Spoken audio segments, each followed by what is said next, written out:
বাস্তুশাস্ত্র অনুযায়ী আমাদের কোন দিকে আমাদের পায়খানা বাথরুম করা উচিত না, কোন দিকে আমাদের রান্নাঘর করা উচিত, কোন দিকে আমাদের শোবার ঘর করা উচিত, এর একটা বড় বিচার আছে। এটাই এতটুকু টাইমে বলা যাবে না। হ্যাঁ, তা সেই ক্ষেত্রে ওই বিচারগুলো করতে গেলে একবার তো দেখা করা প্রয়োজন প্রত্যেকটা মানুষেরই। কিন্তু যাদের বাস্তুদোষটা লাগছে বুঝবেন কি করে? প্রথম কথা হচ্ছে, বাস্তুতে দোষ থাকলে পরে কোনোভাবেই সে সংসারে কিন্তু শান্তি আসবে না। তারপরে অর্থের অনেক কষ্ট হবে, তারপরে টাকা পয়সা ধরে রাখতে পারবে না, রোগ ব্যাধি এগুলো কিন্তু প্রচুর পরিমাণে থাকবে। তখন কি করছে সেই মানুষটা, সেই বাস্তুকে ঠিক করার জন্য কোনো জ্যোতিষতান্ত্রিকের পরামর্শ নিতে চাইছে, কিন্তু তবুও কিন্তু তার মধ্যে একটা প্রশ্ন জাগে যে এই বাস্তুদোষটা আসলো কি করে। দেখুন, তন্ত্রের মাধ্যমে একটা শক্তি আছে, যেই শক্তির দ্বারাই সেই বাস্তুর মাটি পরীক্ষা করে অবশ্যই বলা সম্ভব ওই বাস্তুতে কতটা দোষ আছে, কি চলাচল করে। যেমন ধরুন, তার মধ্যে আবার বাস্তুতে পিতৃদোষও থাকে অনেকে। হ্যাঁ, মারাত্মক পিতৃদোষের কারণে অনেক ক্ষেত্রে সেই বাস্তুতে কিন্তু বাস্তু ঠিক থাকলেও পিতৃদোষের কারণেও কিন্তু সেই বাস্তু খারাপ হতে পারে, বুঝতে পেরেছেন? তারপরে ধরুন পাশে কারোর সাথে আপনার কোনো ঝামেলা আছে, এবারে এই ঝামেলাতে কি হচ্ছে, সে আপনার শত্রু হয়ে যাচ্ছে। আর শত্রু হওয়ার পর কি চাইছে, যে আপনার বাস্তু যেন খারাপ হয়ে যায়। তখন কি করছে, সে কোনো তন্ত্রক্রিয়া করে আপনার বাস্তু ক্ষতি করে দিল। হ্যাঁ, বাস্তু নষ্ট করে দেওয়া যায়। আবার দেখা যায় এই বাস্তুতে আপনি কেনার আগে সেইভাবে দেখেননি, এই বাস্তুতে কোনো প্রাণীকে পুঁতে রাখা ছিল। ধরো মারা গেছে, এরকম হয়তো যে কুকুর বেড়াল বা কিছু মরেছে, ফাঁকা জমি, সেই বাস্তুর তে যদি কোনো ওই হাড্ডি এগুলো থাকে, নিচেও চলে যায়, তাহলেও কিন্তু বাস্তুদোষ হবেই 100%।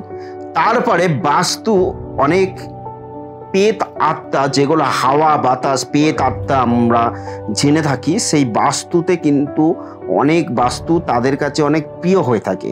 তারা কিন্তু এই বাস্তুতে চলাফেরা করে।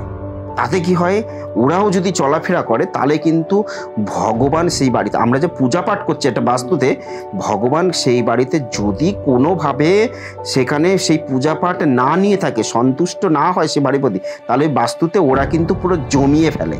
সে বাস্তুতে একদম এত পরিমাণে ওরা ক্ষতি করে যে বাস্তুতে কোনো রকম উন্নতি তো হবেই না, প্লাস হচ্ছে অর্থ প্রচণ্ড পরিমাণে ব্যয় হবে, শরীর খারাপ কোনোভাবেই ছুটবে না, এরকমভাবে থাকবে।